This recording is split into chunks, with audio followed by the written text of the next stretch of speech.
We've been discussing the cost of living this week on BBC Radio London, and today we're talking about the effect rising prices is having on young people.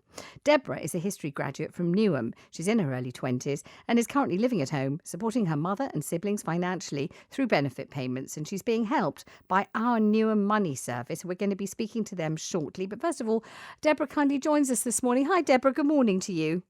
Good morning, Vanessa. How are you? I'm very well, thank you, and I hope you are too. And thank you very much for telling us your story this morning. It's hugely appreciated. So you have graduated, but the pandemic, of course, had a really big effect on all of that, your last years of full-time education. So how has it been going for you in terms of that? I think it's been really difficult. I think initially from when I graduated, it was very difficult to enter the job sector, which meant that I was unemployed for a very long time. Yeah. And as somebody that supports my family, I can't really afford to not be in work. So it's really been a struggle. And then that against all the rising costs in energy, transport, it's been a big struggle. So what are the kinds of jobs you have ended up doing? Thankfully, thanks to programs which are targeted at 16 to 25-year-olds, I've been able to do an internship with local council in Southwark. Mm-hmm. And I also had the opportunity to do a Kickstart program with another local council as well. You've got an enormous amount of responsibility for somebody so young. How old are you actually, Deborah, if you don't mind my asking? 22. Right, so you're 22 and you've got kind of full financial responsibility for your mum, for your siblings. That's a hell of a lot of pressure on very, very young shoulders, isn't it? So give us, if you don't mind, some idea of the kind of finances and how you're managing to keep everybody afloat. So I would say roughly we get about £500 a month coming in from benefits. And then like our living cost, if you calculate it to the dot, is around £800. So it has been really tough. I mean, I've been having to make cuts where I can. So for example, with transport, Yeah. I will only go and use public transport if I really have to. If I can avoid it, I'll walk everywhere. So I walk to my local shops. With energy, just keeping the heating off where possible. Yeah. Trying to see how how even old are your siblings, just out of interest? 19, 18. Right. Okay. So you really are taking kind of full responsibility here. So tell me about reaching out to get some help in all of this, because it must be very hard, I would imagine, to even know where to go to get help under these very difficult circumstances. Yeah, definitely. But I've been very lucky because I was able to contact our Newham Money. Yeah. And they're a local service in Newham that helps residents with their financial well-being and helping them improve their finances and their money management. And thanks to them, they have a scheme called the Emergency Support Fund, which gives residents who are really struggling from financial hardship, giving them money to be able to support them. So that's with whether it's food cost or energy costs. They've issued some vouchers to my family, which really have made the difference between survival and just being very sad, cold, lonely this winter. Gosh, and I believe you did get, I'm glad to say, some money from them before Christmas, which really did transform Yeah. the so-called we got- festive season, which wouldn't have been very festive without it. Yeah. That made a massive difference. I think we all did that just before around the Christmas holiday. And so thanks to that, we were able to actually have a good Christmas, have food on the table, have energy, have gas, electric, all of that. So that was great. And tell me, there's some very good news, isn't there? Which is that you have been offered a job, and I hope it's a job that you are pleased to have and that you're going to enjoy doing. Yes, I'm very lucky. I've been granted a job to work with the Greater London Authority, so I'm looking very forward to that. Brilliant. I think you are an exceptional person, because I think at least twice in this very short conversation, you've used the phrase, I'm very lucky. And I think lots of people think, my gosh, you really have had some pretty difficult times. You're only 22. You're fully responsible financially for your family. You've got a hell of a lot of pressure on your extremely young shoulders. And yet somehow or other, you've managed to say how lucky you are to me twice. Amazing. How do you do it? People will wonder how you do it, how you keep your spirits up and how you maintain this level of gratitude for what other people would see as a trial, really. I think sometimes when you're forced to live in a situation like this, you just learn to be grateful for the very little that you have. So, just even though I don't have a lot, I have my home, I have my family, I have a local council like Newham and our Newham Money who's supporting me, and that's a lot more than a lot of people in this world. So I'm just grateful for that. Wow. Let me ask you something else. I mean, obviously, you must have friends, people of your age. And I wonder whether when you see what they're doing, and I would imagine most of them, maybe I'm wrong, but most of them are relatively carefree, that they've got, somebody older helping out and looking after them and supporting them financially or helping them financially. Do you see kind of a gulf between yourself and other people of your own age?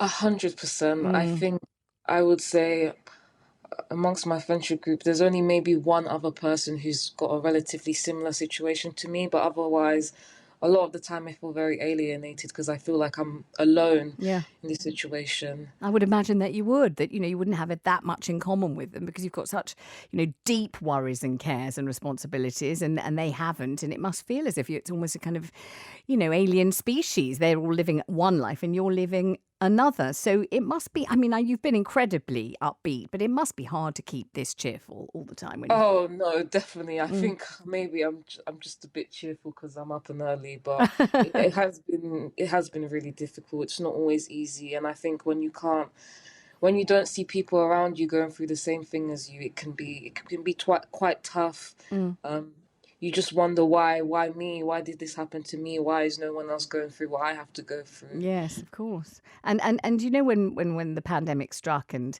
one of the phrases that we were given at that time was, we're all in this together.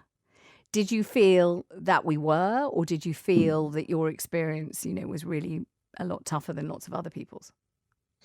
I think that's an interesting question because obviously I feel like we were together in the sense that, we are all being under lockdown, but I Mm. think financially it was definitely not the same. Mm. I think the early months of the pandemic hit us quite rough, facing eviction, having quite high rent areas, and I just don't think that everyone was having the same experience that I was, I would say. Well, I wish you a tremendous amount of luck with the new job. I feel extremely confident, having spoken to you, that you will be magnificent in the role because you're just, such a composed and such a positive person, obviously very bright indeed and highly articulate. It's really been a pleasure to talk to you. Will you please give your mum my compliments and also your siblings? And thank you very much indeed, Deborah, for making the time and also for giving such a personal story this morning. Thank you so much. And I wonder whether, I'm putting you on the spot a bit. I know I am. You wouldn't be at all interested in reviewing the papers for us on the show, would you, Deborah?